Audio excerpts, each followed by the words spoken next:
Hi, I'm Shaurya. I am from Gujarat, India. I am currently logged in at climate action figures.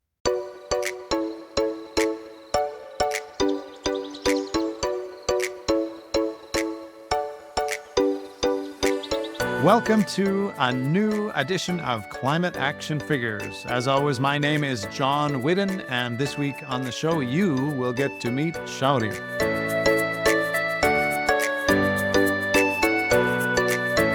But first, this week's Quick Fix, which comes from Holly, you may remember from episode 7 from Calgary. Holly says, I like to mend things. For example, fixing clothes, extending their lifetime so that I don't have to buy new. Well, welcome, Shaurya. Thank you. I'm really glad to be here. So, Shaurya, what do you think about that quick fix from Holly today? Fashion is one of the biggest contributing factors to emissions, and I think it makes sense for us to increase the lifespan of the clothes that we are wearing. So I really think it's a good initiative done by Holly. Now, Shaurya, you are so interested in the environment and climate change that you decided to attend COP29 virtually. Is that correct? Yeah. I'm currently following COP through virtual access. So, what is that experience like? First, we have to register with an NGO that is registered under the UNFCCC, and through that process, you get a login access, and then you follow whatever interest areas you have. So, for example, for me, it's the mitigation agenda. So, I've been following mitigation agenda at COP29 virtually. Tell us a little more about mitigation. Why is that of such interest to you, Shaurya? Given that the challenge of climate change is not new, it has been discussed since last 30 years. We started that back in 1972. So from 72 to 88, we were just figuring out what the actual issue is about. And then the scientific evidence started coming in from 1988 onwards, which is where the first assessment report of IPCC came in around 1992. And that feeded into the UNFCCC, the Rio Earth Summit that happened in the 1992. So it's a 50 years long issue that we have been discussing. And one of the core pillars of the issue is the human activity, and the human activity that is connected to fossil fuels. And the question is, how do we shift the world away from fossil fuels? And that's where the mitigation comes in. And that's the biggest challenge the world faces. Why not just try to address one of the biggest challenges of the 21st century? That's the question I have in my mind. Like, how do we do it? Shaurya, I live in Alberta, Canada, which is a major producer of fossil fuels. How is Alberta or Canada seen by the international community in terms of this huge amount of production of fossil fuels? It's a complex issue. So there is no silver bullet answer because each countries have their own challenges, and sometimes it's an energy security issue. So, for example, countries like India needs to import energy, versus Canada that could be a quite producing exporting country. So there are these inherent structural challenges within the country. So how do we approach there? That's the question. When it comes to the global narrative, the science is very clear. When IPCC mentioned in the assessment report cycle 6 was about how we need to move away from fossil fuels. The science side is very clear. How do we do it? That's the political and the social and the economic structures that needs to leverage that and push through it. So there's this whole source of information which is provided by IPCC at a global level, at the same time at a regional level. And we do have a very strong scientific consensus that human activities, which is completely driven by fossil fuels, is driving climate change. So we have a clear boundary that is fossil fuels usage is driving climate change. But how do we transit away from them? That's the challenge. And I think each country has its own ways to figuring out, but that's where the UNFCCC and COPs comes in, that every country is coming together and trying to negotiate, oh, this is not possible for me, this is not possible for the other countries. So, having studied this issue, Shaurya, what do you think are the most important things we need to do to wean ourselves off of fossil fuels? First and foremost is to identify the most easy to do action. First thing is to switch towards low hanging fruit, I would say, which is renewable energy. So transitioning from that would be the fastest thing. And if you see the IEA World Energy Outlook that came out recently, they showed that solar is the lowest cost when it comes to producing electricity. So now it makes a business case for countries to make an entire market around renewable energies. At the same time, how do we build a economy that is less consuming, because another pillar of the climate issue is the consumption, and consumption especially from the rich folks between the countries and within the countries. So that's far more complex issue, because at the end of the day, consumption is one that is driving economic growth, and the perception of, oh, I'm growing as an individual being. At the same time, my country is growing at a rapid pace. ER6, so the assessment report cycle 6 of the IPCC, specifically working group 3, they had a chapter which is on demand side of climate change. How can demand side address and reduce emissions? So that's where, well, it's a new big mechanism that the scientists came up with. So it's a very interesting resource if somebody's interested in reading it. Let's go back to COP29 for a moment. In your experience, in your virtual experience there, do you feel like the youth voice is represented? Youth voice is still not represented as youth would like to be. There are countries from global north and some from global south, especially from Africa region, where there are representation of youths in the delegation. So, for example, let's say I'm from India. If my government wants me to be part of the negotiating team, so whether there's a youth position or not. So there are these countries that are building youth position, giving a position for the youths to negotiate on, because at the end of the day, the issue of climate, of course, is historical, but at the same time, also with the future generations. So even the future generation than me will have some level of responsibility to ensure that there is a world that is far more just and equitable and fair to them. We do need youths to be part of the negotiating teams. And that's how I think we can bridge one of the gaps. Now, at the COP conference, where do you feel the most progress has been made so far, and maybe where is more really needed?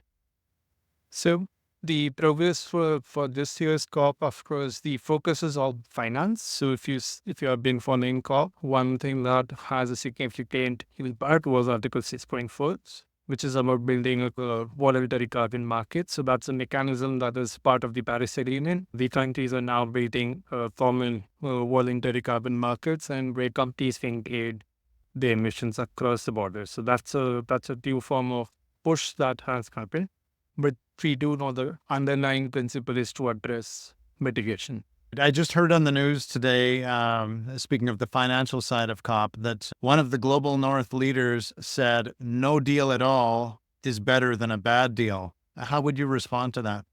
So when it comes to the historical contribution, the science is very clear that even the COP1, it was very clear that it's the Annex 1 countries, and in the Paris Agreement, we call them developed countries. They have a moral responsibility and legal obligation to address climate change first. Because if you look at the science side, there's a carbon budget for 1.5 degrees Celsius target versus 2 degrees Celsius target for the Paris Agreement target, and within which each country has to grow. And when I say grow and develop, that means it has to pull people out of poverty. Let's say, for example, in India, we pulled 400 million people out of poverty if you go through the multidimensional poverty index that was recently published. So there are these challenges, which is very structural. So poverty is one of the things that has to be addressed when we are addressing climate change. And from the moral standpoint of view, developed countries are responsible for the issue because, let's say, for example, the UK did industrialization way back in 1700s and early 1800s, and they have been industrializing. So the CO2 that has they emitted right now is impacting me at an individual level as well. Let's say, for example, in my city, the temperature sometimes close to 45 degrees Celsius in peak summer. I have to survive that. So there's this historical contribution which is completely clear. So the issue of climate change is more about historical responsibility than about who is doing it now. And that's where the finance part comes in. So if you have been following COP from 2009 onwards, that was the first time we introduced the target for $1 billion per year by developed countries to be given to developing countries in form of grants, but not in form of debt mechanisms. And since years have passed, and there have been papers and articles that have shown that the developed countries have not provided the funding, and the issues are increasing more. And the worst impact is going to happen in the developing nations, including India. And that's where we need trillions of dollars, I would say. And this we have been discussing since 2009. And I think it makes sense for the developed countries to take a leadership position. Shaurya, we got focused on COP29, but let's hear more about you. What got you interested in climate issues? That's one of the most interesting questions I would say. It was way back in 2018 when I was working as a researcher at City University, and we had this project on informal housing and how we can make informal housing address the climate issues. One of the things that I, as a researcher, did was to go do household to household surveys. So we did 900 household surveys where we measured temperatures in each of the houses. So one is payment dwellers, one is made by who are government housing, and then there are people who are living in informal settlement. And I see a huge 8-degree difference of temperature. So if I'm a pavement dweller living on the road directly under the sun, there's a huge difference of 8 degrees Celsius difference. Versus if I'm somebody who's living in a formal housing, but the formal housing is made by the government, peak summer temperature during noon would be 35 degrees. Versus somebody who's on pavement, who lives on pavement, has 40 degrees as the temperature. So when I was measuring, I could see the kind of system that they were living with and the impact that they were already facing through. This is even before we reached 1.2. So to 1.2 degree we just recently reached in 2023. And then we converted that into a research paper eventually, and we published it. That was my first interaction of climate change and the impact of it within my own community. And that's where I felt more connection with my own community is facing.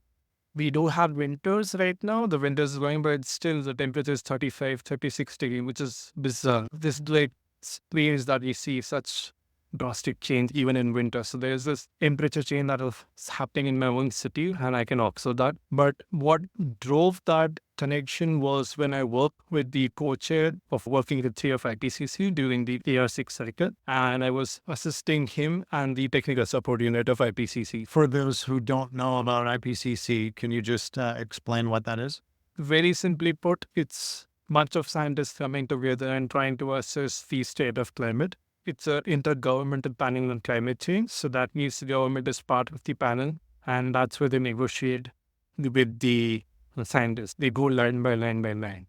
And so there's a back and forth science and policy people coming together and writing that entire report, especially the summary for policymakers. Right. And with your interest in this area, Shaurya, do you think maybe that you could have some career in this field? Yeah, so the emerging new areas is the science and policy interface. And we call it SPI, and how SPIs have become tool not just in climate, but even in the questions of sustainable development. So how can science help address policy issues of poverty? Or how can science help address the issues of global health?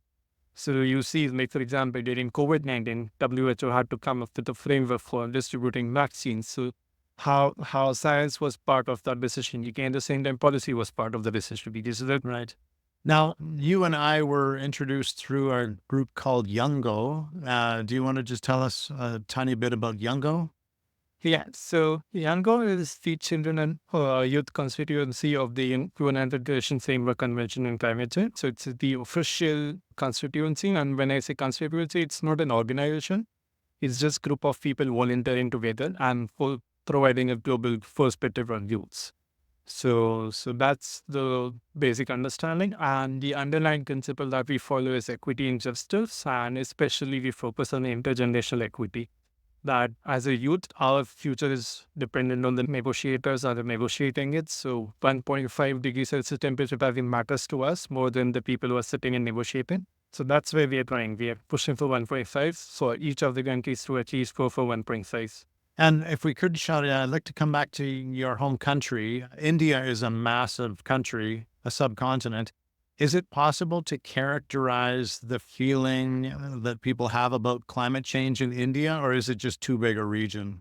Climate impacts are varying across India. So, for example, I will start from the north. You'll know that there is Himalayan regions over there. So you see glacier cloudburst happening and glacial floods happening in the Himalayan region. And then, for example, if you go to northeast, you'll see a lot of flooding happening, especially during the rainy season. Coming to my region, which is on the west side of India, it's closer to the Thar Desert. So we have a hot and arid climate. So you'll see heat waves as one of the major impacts. So in 2016, we had temperatures as high as 48 degrees. So that's the highest temperature that has never recorded in my city, 48 degrees Celsius. On an average, you see the summer temperature goes around 43, 42 degrees, at least for a couple of months.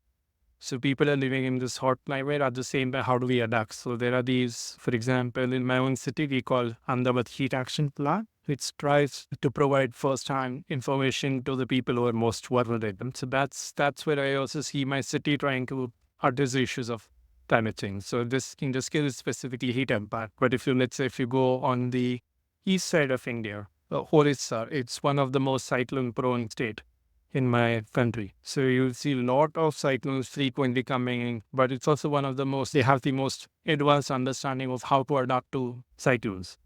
And if you go to the south of India, there are a lot of flooding issues as well, and especially cyclonic issue. And sea level rise, of course, is a big concern. The subcontinent region is exposed to sea level rise as well. Now, we're back to your home region, which is Gujarat. Is that right? Yeah, yes. Do you feel like there is more or less concern there than other parts of India? When it comes to Gujarat, one is to understand it's one of the most developed subnational region within the country. So people over here belongs to high income group. At the same time, we do have a lot of industrialization. So on the economic end, there's a lot of industrial activities that keeps on going, and that's where the economy grows. But at the same time, it's also one of the most policy advanced state, I would say, because they try to build newer policies and try to address the issues firsthand. So, for example, Anda's heat action plan that came in 2030 was actually, in fact, Asia's first heat action plan. So, no country, no city actually built such kind of detailed heat action plan. So, there's a proactive policy making, I would say, but we still need to do a lot. And to give us a sense of the feeling in that region about climate change, if you talked with the average person, where would climate change be on their radar? Are they very concerned or a little concerned? What do you think? The idea of climate change is not of a immediate concern, but you'll see a subtle way of people mentioning it. For example, somebody say, "Oh, today is very hot." Sometimes they say, "Oh, it's still winter is going on, but we're still using ACs. You're still feeling warm. So why is this?" So there's just sense of curiosity, but they won't connect that issue to the larger issue of climate change. But there's this perception that, oh, there's something going on with the weather. And the first understanding would be directly connected to weather rather than the issue of climate change. With you having your interest that you do in climate, do you feel like you are an important part to connect those two things? When we do events at my research place, what we try to do is try to bring people from different stakeholders and from different backgrounds. So, for example, there might be people who are working with the informal sector at the same time they're trying to address their concerns.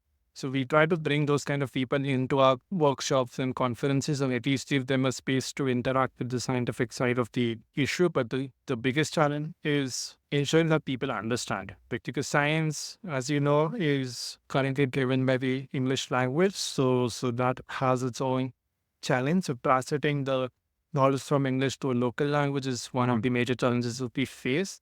And at the end of the day, we need to work with the community. So we need to translate whatever understanding we have at a global level to a local level.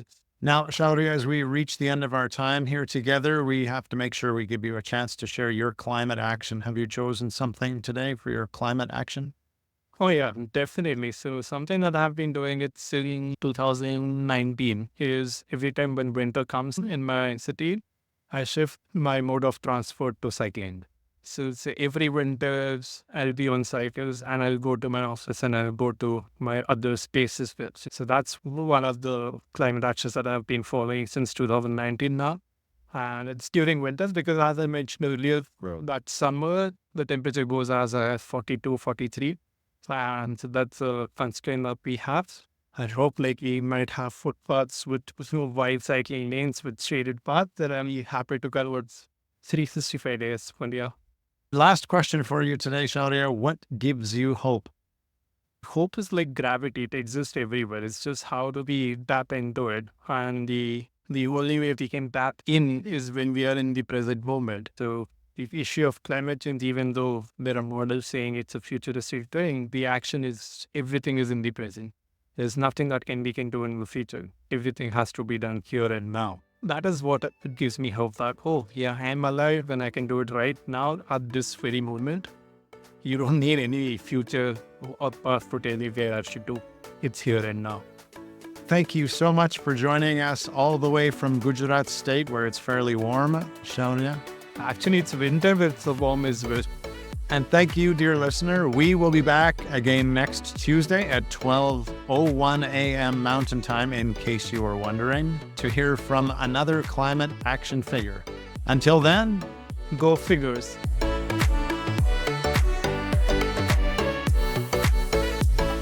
This has been Climate Action Figures. Our show is produced and hosted by John Whidden. Our creative consultant is Kayla McIntosh. Our theme song is Hawaii Vacation by Tavari. You can find us on Instagram, Facebook, and YouTube at Climate Action Figures. That's all one word. And if you have any other questions or comments that arose from this or any episode, feel free to reach out to us at climateactionfigures@gmail.com. And thank you for listening. We'll be back next week with another Climate Action Figure.